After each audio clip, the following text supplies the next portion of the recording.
Hello बच्चों, चलिए प्रश्न को देखते हैं। प्रश्न है, कौन सा एक कथन सही है? विकल्प ए CuNH3 होल 4 प्लस 2 रंगहीन है। विकल्प बी NiCN4 2 माइनस का आकार चतुष्फलकीय है। विकल्प सी ZnH2O4 प्लस 2 का रंग नीला होता है। विकल्प डी K4ApCN6 एक संकर लवण है। तो देखिए बच्चों, यहाँ पर बात करें प्रश्न की मुख्य अवधारणा की। मुख्य अवधारणा तो बच्चों यहाँ पर देखिए समझते हैं।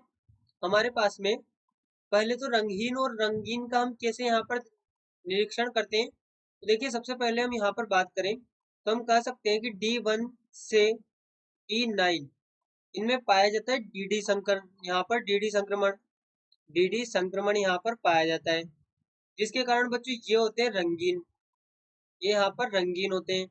दूसरा यहाँ पर बात करें D0 और D10 की, D0 और D10 की, तो बच्चों यहाँ पर इनमें DD संक्रमण नहीं पाया जाता, DD संक्रमण नहीं पाया जाता, इसलिए ये यहाँ पर होते हैं रंगहीन। ये यहाँ पर होते हैं रंगहीन, सामान्यतः रंगहीन होते हैं, सामान्यतः रंगहीन होते हैं।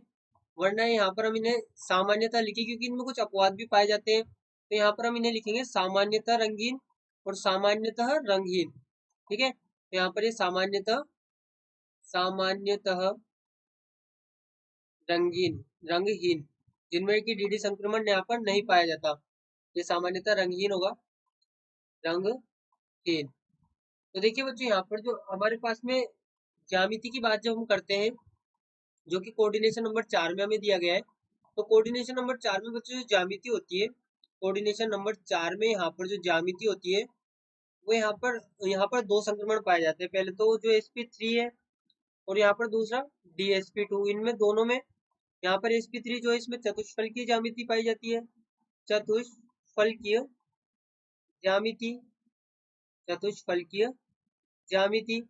और दूसरा बच्चों यहाँ पर जो पाया जाता है DsP2 में, वो यहाँ पर होती है वर्ग समतलीय ज्यामिति, वर्ग समतलीय ज्यामिति। इसके पश्चात बच्चों रंग का हमने यहाँ पर देखा। अब यहाँ पर हम बात करें संकर लवण की, तो देखिए संकर लवण की जब हम यहाँ पर बात करते हैं, संकर लवण, तो बच्चों संकर लवण क्या होते हैं कि ये जल में यहाँ पर, ये बच्चों यहाँ पर ठोस अवस्था में और जलीय विलयन में दोनों में अपने अस्तित्व को यहाँ पर कायम रखते हैं, अपनी पहचान को ये बनाए रखते हैं। तो यहाँ पर हम कह सकते हैं ये ठोस अवस्था तथा जलीय विलयन में, यहाँ पर जलीय विलयन में अपनी पहचान बनाए रखते हैं, जिन्हें बच्चों यहाँ पर हम संकर लवण कहते हैं। अब बच्चों यहाँ पर देखिए क्या होता है कि जो संकर लवण होते हैं, जैसे कि मान लीजिए हमारे पास में Ml6 और यहाँ पर कोई आयन है, तो बच्चों जब ये यहाँ पर जलीय अवस्था में होगा तो यहाँ पर यदि टूटेगा भी तो ये यहाँ पर ये जो उपसहसंयोजी संकुल होगा, ये समन्वय, यहाँ पर हमारे पास में समन्वय मंडल होगा, इसमें जो आयन है ये फिर भी ऐसे के ऐसे ही रहेंगे। यदि मान लीजिए हम इसे इस प्रकार से लिखें यहाँ पर, तो हमारे पास में Ml3A3 है और यहाँ पर बाहर ये A2 है।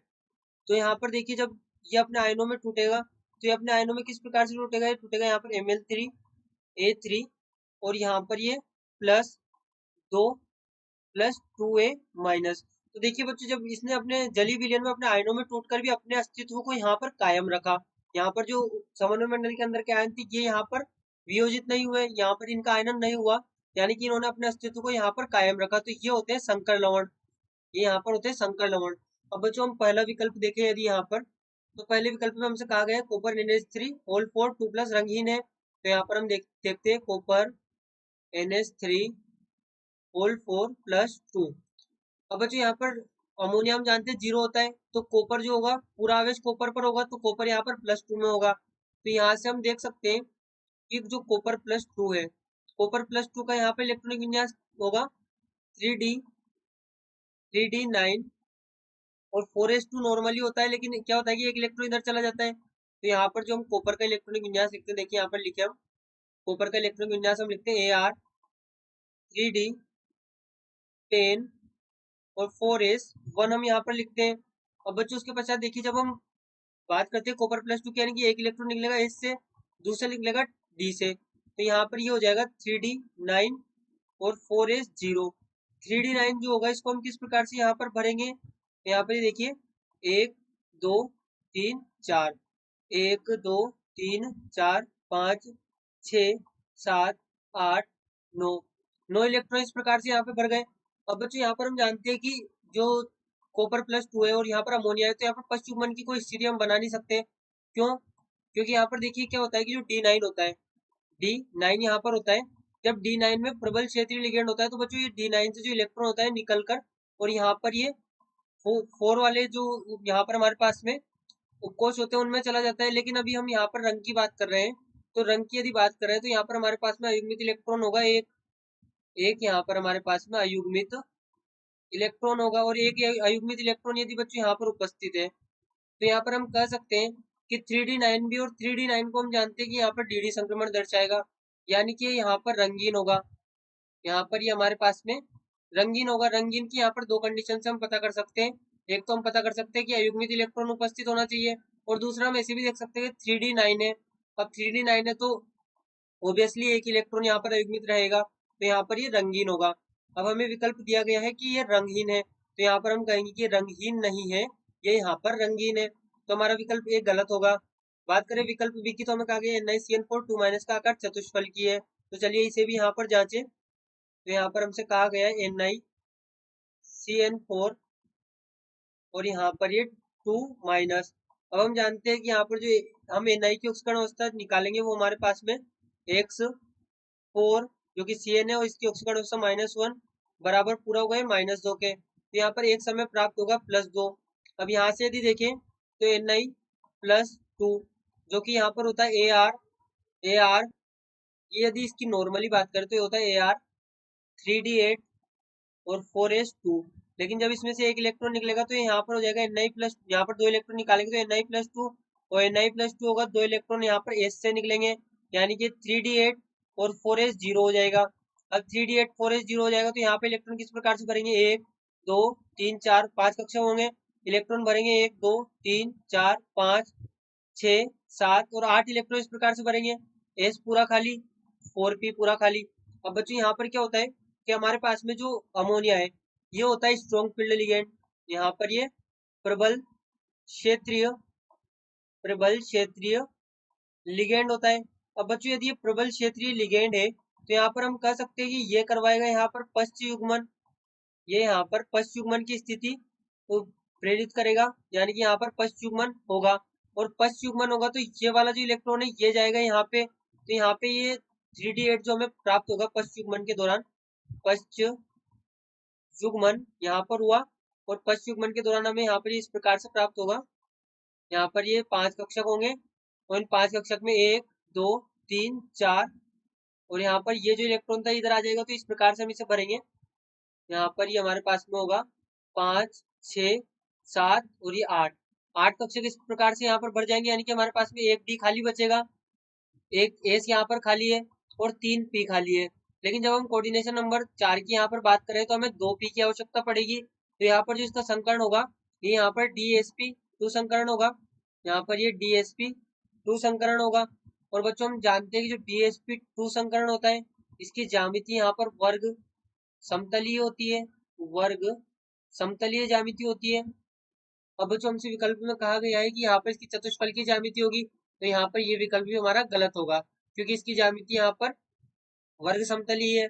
इसके पश्चात हम देखें यहाँ पर जो हमारा अगला विकल्प है Zn+2 का रंग नीला होगा, तो यहाँ पर देखिए Zn+2 की जब बात करेंगे, Zn+2 यहाँ पर ZnNH3 और यहाँ पर दिया गया +2, यानी कि हमारे पास में Zn की जो ऑक्सीकरण अवस्था आएगी है +2 आएगी, क्योंकि अमोनिया तो 0 है, पूरा आवेश Zn पर होगा। तो यहाँ से देखिए हम लिख सकते हैं जो Zn हमारे पास में होता है, यहाँ पर होता है 3D10, यहाँ पर होता है AR 3D10 और 4s2। अब बच्चों क्या होता है कि जो Zn है इस पर जब +2 आवेश लगेगा तो यहाँ पर आर्गन 3D10 रह जाएगा और 4s से यहाँ पे इलेक्ट्रॉन निकलेंगे, 4p हमारे पास में खाली होगा। तो यहाँ पर ध्यान से देखें तो हमारे पास में डी पूरा भरा हुआ है, 1 2 3 4। अब यहाँ पर 1 2 3 4 5 6 7 8 9 10। तो बच्चों यहाँ से यदि हम देखें तो हमारे पास में अयुग्मित इलेक्ट्रॉन की संख्या 0 है। अयुग्मित इलेक्ट्रॉन यहाँ पर 0 है। और हम कहते हैं कि 3d10 में वैसे भी यहाँ पर dd संक्रमण नहीं पाया जाता, तो यहाँ पर ये होता है रंगहीन। यहाँ पर ये होता है रंगहीन इसे यहाँ पर हम कहते हैं। तो बच्चों यहाँ पर देखिए विकल्प को, तो देखिए विकल्प में हमसे कहा गया है कि रंग नीला होता है, तो नहीं, ये तो रंगहीन होता है, यानी कि इसका रंग नीला नहीं होता। अब अगला यहाँ पर देखिए बच्चों विकल्प डी। तो देखिए विकल्प डी में हम कहते हैं कि संकर लवण, तो संकर लवण हम कह सकते हैं यहाँ पर ये K4FeCN और यहाँ पर ये 6 है। अब बच्चों जब ये टूटेगा यहाँ पर यदि आयनों में, तो यहाँ पर टूटेगा यहाँ पर ये इस प्रकार से टूटेगा के, यहाँ पर 4K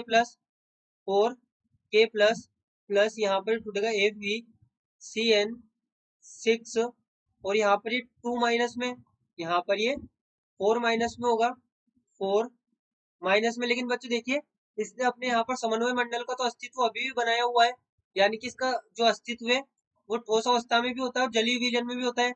यानी कि हम कहेंगे कि यहाँ पर हमारे पास में संकर लवण होगा, तो हमारा जो यहाँ पर सही विकल्प होगा वो होगा विकल्प डी, K4FeCN6 संकर लवण है, या इसे हम उपसंयोजक यौगिक भी यहाँ पर कहते हैं। तो बच्चों हमारा विकल्प डी यहाँ पर बिल्कुल सही उत्तर होगा। बाकी तीनों विकल्प की भी हमने जांच की कि वे यहाँ पर क्यों गलत है। आशा करते हैं आपको प्रश्न समझ आया होगा। धन्यवाद।